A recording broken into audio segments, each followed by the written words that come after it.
kita masih dikasih kesempatan sama Allah untuk berbenah, untuk memperbaiki nasib.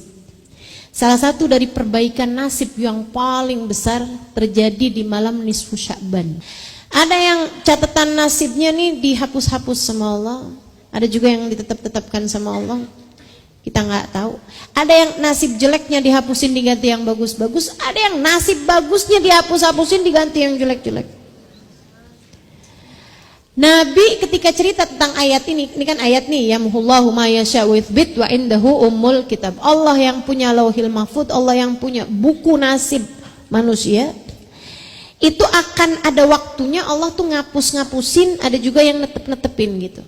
Nabi cerita, dzaka lailatun nisf min Sya'ban, itu terjadi pada malam nisfu Sya'ban. Berapa hari lagi nih bisa kita hitung jari? 7 malam 8. Itu kesempatan emas buat kita teman-teman, jangan sampai kita lewatkan. Jangan sampai kita lewatkan. Allah banyak merubah nasib-nasib hamba-hambanya malam tersebut. Jangan sampai kita lewatkan. Apa yang bisa kita lakukan? 3 hal. Pertama, banyakin istighfar. Malam nisfu Sya'ban. Sudah istighfarnya dari siangnya ya. Kalau siangnya namanya bukan malam. Ya, malam nisfu Sya'ban. Ya namanya istighfar mah bagus-bagus aja, cuman maksud saya malam itu juga kamu jangan sampai enggak baca istighfar gitu. Banyakin baca istighfar sebelum tidur atau apa gitu. Pokoknya terus banyakin istighfar. Yang kedua, banyakin sedekah. Usahakan malam itu ada sedekah yang kita keluarkan. Malam ya, usahakan ada sedekah yang kita keluarkan. Sudah susah bener mau sedekah, keluar dulu malam-malam. Ya sekarang mah gampang, udah di tangan, bisa transfer pakai M-banking bagi yang punya, ya kan? Gak punya usah minta tolong sama orang. Ada banyak cara teman-teman. Masalahnya cuma mau apa nggak mau gitu aja, ya kan? Kalau kamu bisa kok gitu. Sedekah tuh malam, gitu ya. Sama yang ketiganya, kita amalin apa yang diamalkan sama para ulama-ulama sepanjang zaman ini ya, ngamalin ini. Jadi kalian nggak usah khawatir, ikut aja. Kalau buat saya sih, andai nggak ada yang ngajarin kecuali 1 orang guru saya gitu, saya ikut. Betul apa enggak? Apalagi ini dilakukan sama ulama-ulama sepanjang zaman. Saya mondok banyak tempat teman-teman, semuanya ngajarin yang sama. Malam nisfu Sya'ban baca Yasin 3 kali. Semuanya sama. Ulama-ulamanya ngajarin yang sama. Dari Indonesia sampai ke luar negeri semuanya sama ngajarinnya.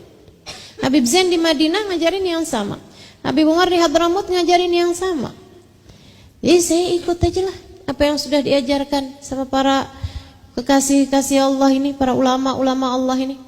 Saudara sekalian yang saya muliakan, ngajarin kepada kita baca Yasin 3 kali dengan niatan yang berbeda-beda setiap Yasinnya. Bacanya habis maghrib atau habis isya, pokoknya malam lah ya. Malam kan hitungannya dari masuk maghrib tuh.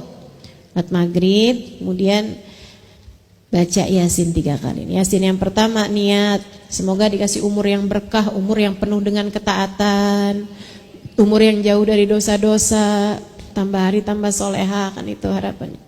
Kemudian yang kedua minta rizki zahir batin teman-teman. Rizki zahir minta yang halalan, thayyiban, mubarakan. Rizki zahir tuh rizki yang bisa dibeli pakai duit, dah gampangannya gitu. Rizki zahir tuh rizki yang bisa dibeli pakai duit, makanan, tempat tinggal, pakaian, ya kan? Itu namanya rizki yang zahir. Kita minta rizki zahir yang halalan, thayyiban, mubarakan. Halal bendanya, ininya, komposisinya, kemudian thayyib kita dapatnya dari cara yang halal, mubarakan yang berkah, yang bawa kebaikan buat kita gitu. Kemudian selain daripada minta rizki zahir, kita juga minta rizki batin. Apa tuh rizki batin? Nih rasa-rasa yang ada di hati. Namanya rizki. Punya guru yang dapat membimbing, nih namanya rizki batin. Punya keluarga yang sayang, ya kan? Punya orang-orang di sekeliling, sahabat yang bisa mengajak kita kepada kebaikan. Itu kan nggak bisa dibeli teman-teman. Betul nggak? Nggak bisa kita pergi ke toko gitu, kemudian bilang, cari apa nih di apotek? Cari obat ngilangin ria ada? Obat ngilangin hasut boleh? Duh, kalau ada. Ini apa namanya? Suplemen kesabaran. Pil ketawaduan ada.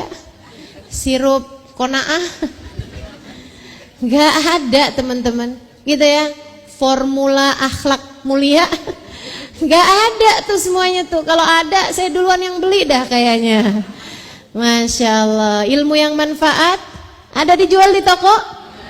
Gak ada. Ini nih yang barang-barang yang gak dijual di toko nih. Benda-benda, perkara-perkara, hal-hal yang gak dijual di toko nih teman-teman.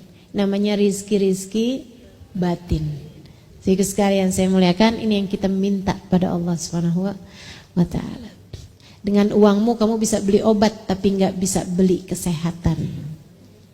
Dengan uangmu kamu bisa bangun rumah tapi gak bisa beli, gak bisa bangun kebahagiaan. Dengan uangmu kamu bisa beli kasur tapi gak bisa beli tidur. Gitu ya. Yang gak bisa kebeli pakai duit itu namanya rizki-rizki batin. Harus lebih banyak kamu minta pada Allah Subhanahu wa ta'ala. Kemudian yang ketiganya kita minta nih yang paling penting. Kita minta husnul, biar di akhirat disenengin sama Allah Subhanahu wa ta'ala. Diselamatin sama Allah Subhanahu wa ta'ala. Dibahagiain sama Allah Subhanahu wa ta'ala. Dikumpulin dengan orang-orang saleh insyaallah. Dikumpulkan dengan manusia paling saleh insyaallah. Baginda kita Nabi besar Muhammad sallallahu alaihi wa ala alihi wa sahbihi